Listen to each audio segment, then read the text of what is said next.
గుర్తించాలి. జస్టిస్ కాదు మా హక్కులు, ఇవి కోరికలు కాదు మా హక్కులు. సిహెచ్ వాళ్ళు లేని లోటు, సిహెచ్ వాళ్ళు లేని చోటు, రెగ్యులర్ చేయాలి. 6 సంవత్సరాల నిండిన సిహెచ్ వాస్ని రెగ్యులర్ చేయాలి. లోటు we want justice, we want justice, we want justice.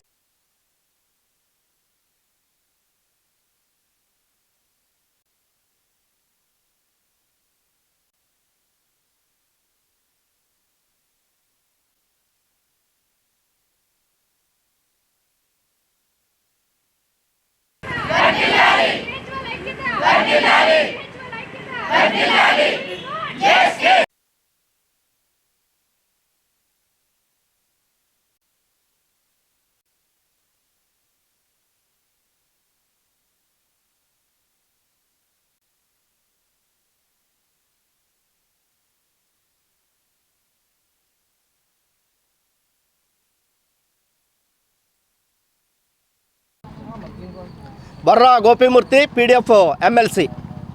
Community health officers గత 16 రోజుల నుంచి రాష్ట్రంలోని అన్ని కలెక్టరేట్ల వద్ద వాళ్ళ న్యాయమైనటువంటి సమస్యల కోసం నిరసన ధర్నాలు చేస్తూ ఉన్నారు. వాళ్ళ న్యాయమైనటువంటి డిమాండ్లని పరిష్కరించాలని చెప్పి పీడిఎఫ్ ఎమ్మెల్సీగా ప్రభుత్వాన్ని ఆరోగ్య శాఖను కూడా డిమాండ్ చేస్తూ ఉన్నాను. వాళ్ళ యొక్క న్యాయమైనటువంటి డిమాండ్స్ అవి గొంతెమ్మ కోరికలేమీ కాదని చెప్పి కూడా ఈ సందర్భంగా తెలియజేస్తూ ఉన్నాను. 6 సంవత్సరాలు పూర్తయినటువంటి కమ్యూనిటీ హెల్త్ ఆఫీసర్ని రెగ్యులరైజ్ చేయాలని చెప్పి మిగిలినటువంటి హెల్త్ ఉద్యోగులు వలె వీరికి కూడా 23% వేతన సవరణ చేయాలని చెప్పి, ఏదైతే ఇంటెన్సివిటీలో కోత వేస్తున్నటువంటి కోతల్ని నిరోధించాలని చెప్పి, ఈపీఎఫ్ సౌకర్యాన్ని కల్పించాలని చెప్పి మొదలగు సమస్యల మీద ఈ రోజున వీళ్ళు పెద్ద ఎత్తున పోరాటం చేస్తూ ఉన్నారు.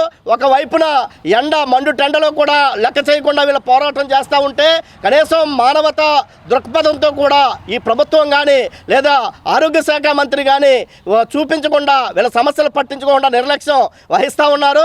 వెంటనే వీళ్ళ నాయకత్వాన్ని చర్చలకు పిలిచి న్యాయమైనటువంటి సమస్యల్ని పరిష్కరించాలని చెప్పి ప్రభుత్వాన్ని డిమాండ్ చేస్తూ ఉన్నాం. వీళ్ళ సమస్యల పరిష్కారం కాని పక్షంలో అవసరమైతే పీడిఎఫ్ ఎమ్మెల్సీగా ప్రత్యక్ష పోరాటంలో కూడా పాల్గొనడానికి సిద్ధపడతానని కూడా ఈ ప్రభుత్వానికి తెలియజేస్తా ఉన్నాను.